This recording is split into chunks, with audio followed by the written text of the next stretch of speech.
Assalamualaikum warahmatullahi wabarakatuh. Nama saya Nesa Aulia Jalmus Patambunan dari kelas Bisnis Digital 2022B dengan NIM 22081494022. Di sini saya akan membacakan narasi saya. Peristiwa Sumpah Pemuda merupakan awal terbentuknya negara Indonesia serta menjadi awal terbentuknya bahasa Indonesia. Beberapa ahli berpendapat bahwa peristiwa tersebut merupakan hari lahirnya bahasa Indonesia.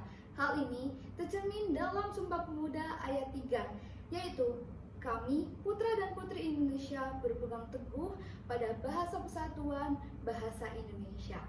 Peristiwa Sumpah Pemuda menjadi saksi munculnya bahasa Indonesia sebagai bahasa persatuan bangsa Indonesia.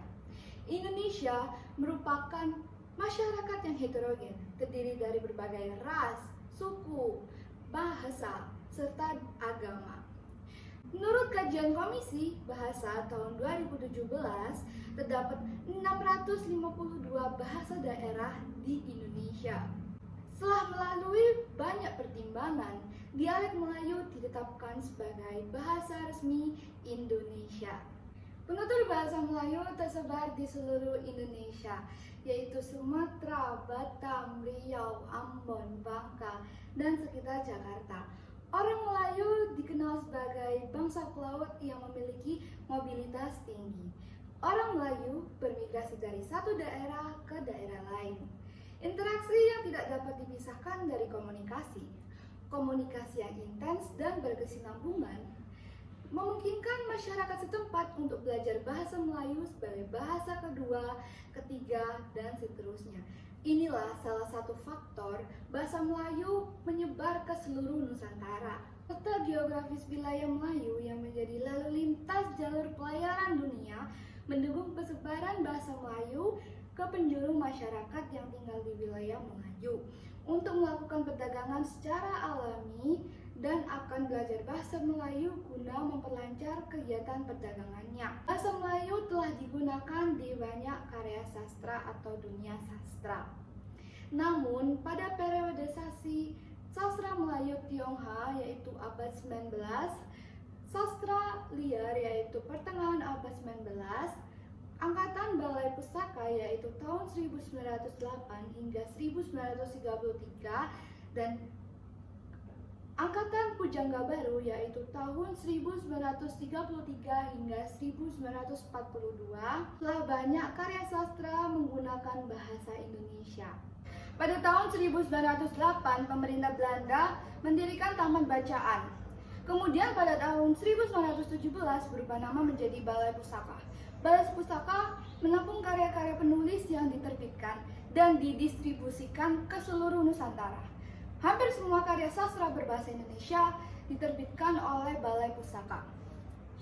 Hal ini membuat bahasa Indonesia kurang lebih dikenal luas di seluruh Nusantara. Sastrawan membutuhkan tempat di mana mereka dapat dengan bebas mengapresiasi karya mereka. Pada angkatan Balai Pustaka ini, bahasa Indonesia berkembang pesat di Nusantara. Bidang sastra merupakan salah satu faktor pendukung perkembangan bahasa Indonesia. Pada tanggal 25 hingga 27 Juni 1938 diadakan Konferensi Bahasa Indonesia yang pertama. Konferensi Bahasa Indonesia yang pertama merupakan bentuk spontanitas wartawan dari penulis sebagai bentuk kepedulian terhadap perkembangan bahasa Indonesia. Beberapa keputusan diambil dalam pertemuan tersebut. Yang pertama yaitu penggunaan bahasa Indonesia di surat kabar, perlunya adanya kaidah tata bahasa dan ejaan baru, karena ejaan bahasa Indonesia saat itu masih menggunakan ejaan Melayu, yang disusun oleh Charles van Oviensen pada tahun 1901. Pada 17 Agustus 1945, Indonesia memproklamasikan diri menjadi negara yang merdeka dan berdaulat. Tepat sehari setelahnya, tanggal 18 Agustus 1945, dibentuk Undang-Undang Dasar 1945. Pada bab 15, pasal 36 disebutkan bahwa bahasa negara adalah bahasa Indonesia. Sejak itulah bahasa Indonesia secara yuridis resmi menjadi bahasa resmi Negara Kesatuan Republik Indonesia. Pasca kemerdekaan Republik Indonesia, kegiatan perencanaan bahasa dalam mempertahankan eksistensi bahasa Indonesia semakin banyak dilakukan.